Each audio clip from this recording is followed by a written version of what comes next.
Welcome to another video. और आज की वीडियो हम करेंगे रिव्यू दी बॉयज के सीजन 1 के एपिसोड 1 का। तो जिसकी शुरुआत हम देख पाते हैं वॉट स्टूडियोज को, जो फ्रेंचाइजी ओनर्स है दी बॉयज के। तो अब आगे बढ़ते हैं कहानी में। तो ये कहानी है कैसे दुनिया की, जहाँ हीरोज है और हीरोज की तरह वो मूवीज़ भी करते हैं और काफ़ी हिट होते हैं। जहाँ पे उनमें से एक हीरो की मूवी के बारे में बात करते हो तो बच्चे जा रहे होते हैं चिल करते हुए, लेकिन तभी एक गाड़ी तेजी से सब कुछ तोड़ते फोड़ते उनकी तरफ बढ़ रही होती है। पर इससे पहले कि वो गाड़ी इनका कचूमर बनाए, वहां पहुंचते एक सुपर हीरोइन बुरे लोगों की गाड़ियों को उड़ाते हुए और सामने पहुंचती है उस गाड़ी के जो कि इन बच्चों को ठोकने वाला था।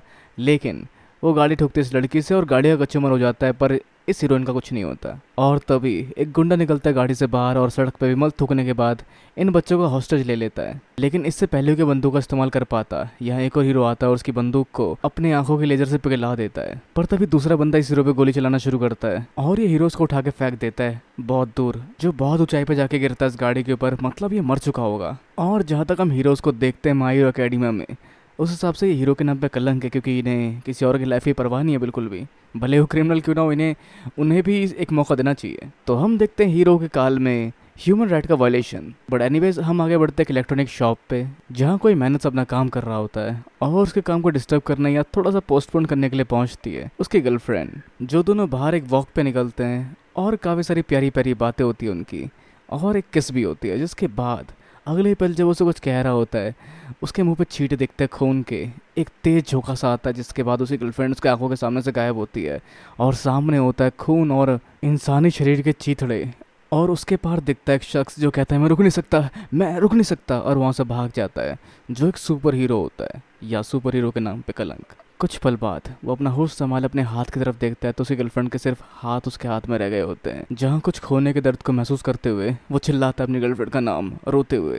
पर कहानी में आगे हम देखते हैं हीरोइन को जो अपनी वर्कआउट एक्सरसाइज कर रही होती है, कार को उठा के और दीवार में छेद करके, और उसके अलावा एक वीडियो शूट करती है अपनी परफॉर्मेंस को दिखाते हुए। और इसका नाम है स्टारलाइट। जहाँ इसकी चमक काफ़ी चमकदार होती है, जो आंखों को चौंधे आ सकते हैं, जिसकी वजह से ये वीडियो रिकॉर्ड करने वाले या वाली से कहती है अपनी आंखें बंद करने के लिए, क्योंकि इसकी चमक उसकी आंखें चौंधे आ सकती है। तो बहुत सारे सैंपल्स के साथ इसका इंटरव्यू होता है, जहाँ पे बताती है कि क्यों ये बनना चाहती है एक हीरोइन या फिर 7 का पार्ट, जहाँ उसे दुनिया बचानी थी और उसी वजह से वो 7 का पार्ट बनना चाहती है। इसके अलावा और क्या मोटिव हो सकता है किसी का सुपर हीरो बनने के लिए। वैसे 7 का मतलब है टॉप 7 हीरोज़, जहाँ बहुत सारे और हीरोज़ भी है इस दुनिया में। पर हीरोज़ का इम्पैक्ट इंसानों पे इतना अच्छा नहीं हो रहा, क्योंकि एक आम इंसान ने अपनी गर्लफ्रेंड खो दी चंद लम्हों के गैप में, और आगे टीवी पे उसको लेके वो हीरो इंटरव्यू दे रहा होता है कि मेरी हमदर्दी रॉबिन नाम की लड़की के परिवार से है। पर वो रास्ते के बीच में आ गई थी, पर रियलिटी में रास्ते के बीच में बिल्कुल नहीं आई थी।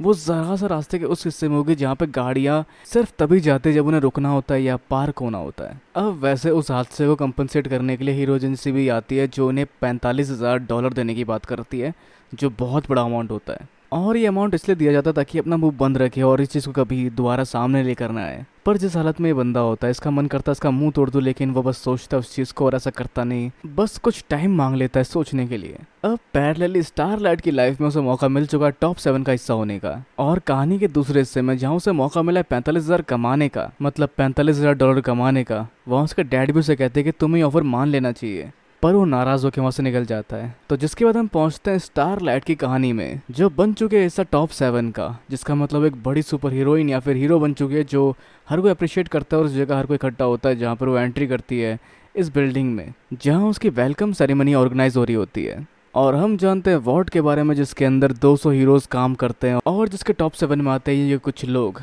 जिसका हिस्सा लड़की भी होने वाली है टॉप 7 का नया पार्ट बनकर। तो जिसका जिक्र करते हुए सामने आता है एक हीरो और बताता है कि इनका पुराना हीरो यानी पुराना साथी टॉप 7 का लैंप लाइट अब रिटायर हो गया है, पर उसकी जगह लेगी और बनेगी भविष्य 7 का, वो होगी स्टारलाइट। अब एक तरफ तो चकाचौंध है, लेकिन कहीं और किसी और की जिंदगी उजाड़ हो चुकी है, जो हर जगह देखता है एट्रॉन की फोटोज, चीज़ें या मर्चेंडाइज, जिसको देख के उसका दिमाग ख़राब हो जाता है। और उसके अलावा उसको कंडीशन होती है जहाँ उसका हार्ट बीट तेज़ हो जाता है और वो बेहोश हो जाता है उसके वजह से। तो आगे हम बढ़ते हैं बॉट की ओर, जहाँ पे स्टारलाइट को सारी जगह दिखाता है डीप, और सब कुछ बताता है जगह के बारे में। जहाँ वो पूछता है तुम्हारा फेवरेट हीरो कौन है, पक्का वो होमलैंडर ही होगा, है ना।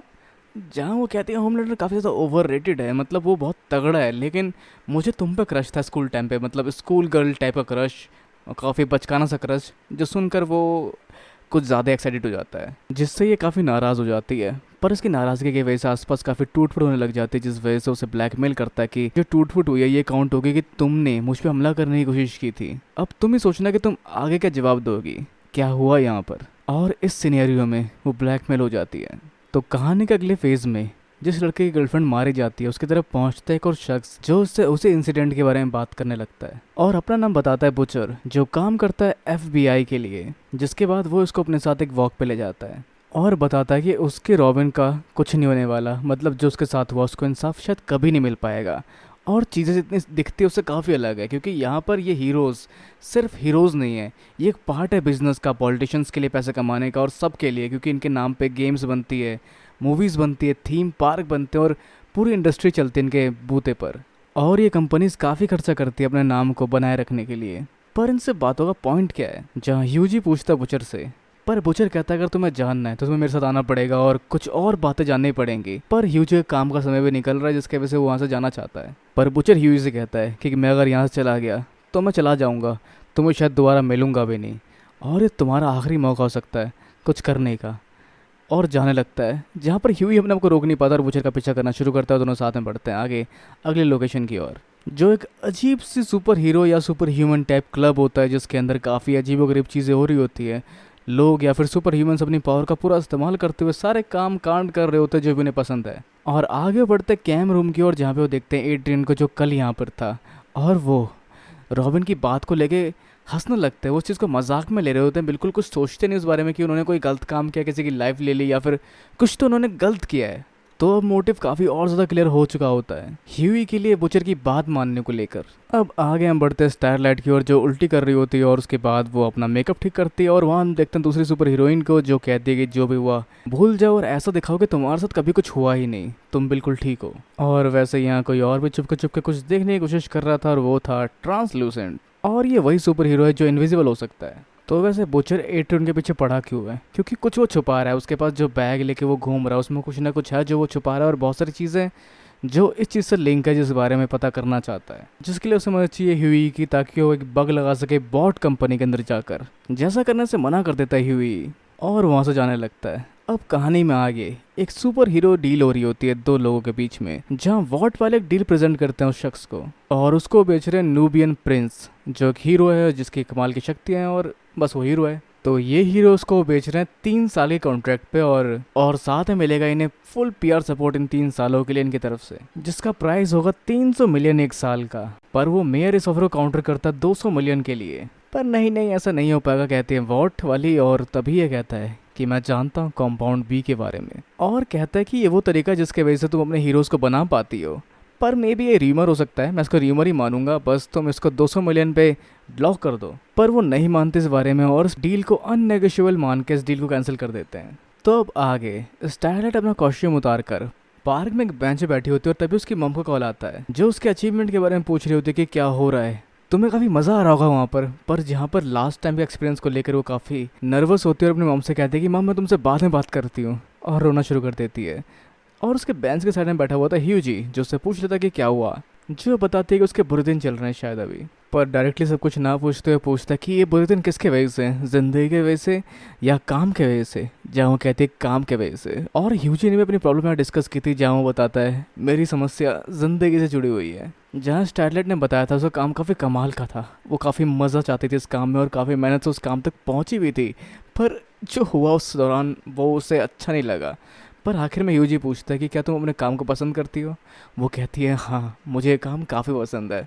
और ह्यूजी बताता है अपने बारे में, जहाँ एक लड़की थी, थोड़ी सरफरी सी थी और हमेशा स्केटिंग करते हुए गिर जाया करती, पर वो हिम्मत से हर बार स्केटिंग करती भले ही कितनी बार वो गिरे, और कहती कि तुम्हें बस अपनी हिम्मत ढूंढनी है, तुमने हिम्मत ढूंढ ली तो काम आसान है। जहाँ ये शायद उसको रॉबिन नहीं कहा होगा, तो बस उसको मोटिवेट करता है कि तुम्हें बस अपनी हिम्मत ढूंढनी है, और कहती है मैं हिम्मत ही हूँ, मैं कुछ भी कर सकती हूँ। अगली बार उसने कुछ ऐसा करने की कोशिश की तो मैं उसकी मुंडी उसके धड़ से अलग कर दूंगी। और यही बात है जहाँ पर समझा चुका ह्यूबी उसको कुछ अच्छा और बताता अपना नाम उसको, और इस तरह से दोनों की छोटी सी अच्छी सी दोस्ती हो जाती है। और स्टारलाइट अपना नाम बताती है एनी, जो शायद उसका हीरो नाम छोड़ के रियल नेम होगा। और उसकी बातों से ह्यूबी को भी हिम्मत आती है और पहुंचता दोबारा बुचर के पास, जहां वो लगाने जाएगा ट्रैकर, और उसके लिए फ़ोन करके कहेगा वॉर्ड वालों को कि मुझे ये मंजूर है डील, बस एक बार मैं बस बात करना चाहता हूँ, एट्रियन से और चाहता हूँ कि वो सॉरी बोले उस चीज़ के लिए जो भी उस समय हुआ, और थोड़ा इमोशनल होकर कहता है वो, जिसके बाद थोड़ी बहुत कन्वर्सेशन के बाद वो लोग मान जाते हैं इस मीटिंग के लिए। और इसके अलावा हिम्मत लेके पहुंचते स्टारलाइट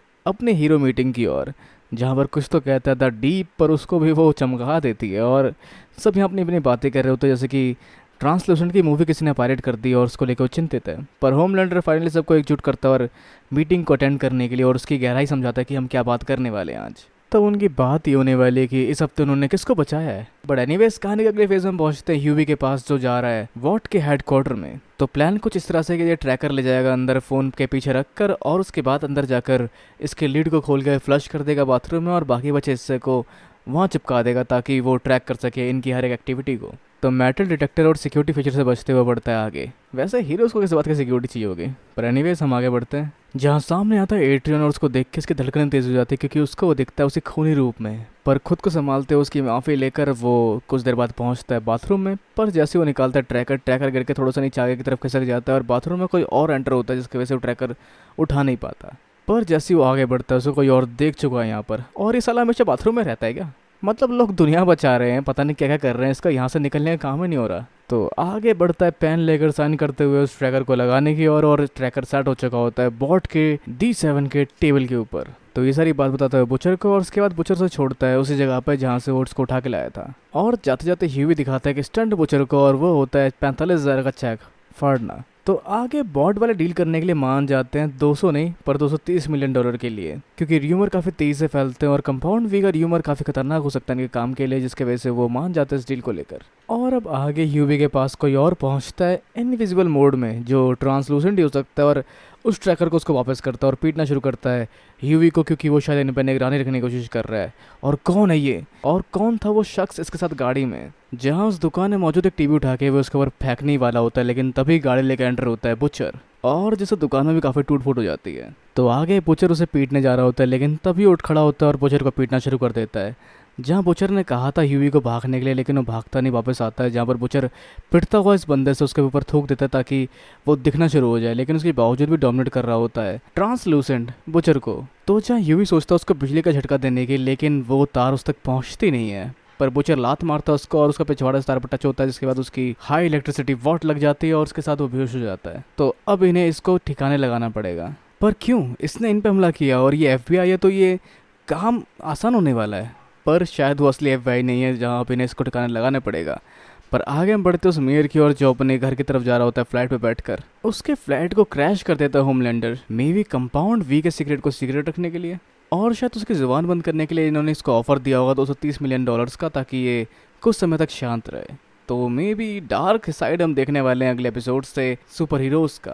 तो ये था दी बॉयज़ के सीजन 1 के एपिसोड 1 का रिव्यू। तो मिलते हैं आप लोगों से अगली वीडियो। और वैसे कैसा लगा आपको ये वीडियो, भी नीचे कमेंट बॉक्स में लिखना बिल्कुल ना भूलें। इस वीडियो को लाइक शेयर और चैनल को सब्सक्राइब करना भी बिल्कुल ना भूले। तब तक के लिए मिलते हैं आप लोगों से अगली वीडियो में।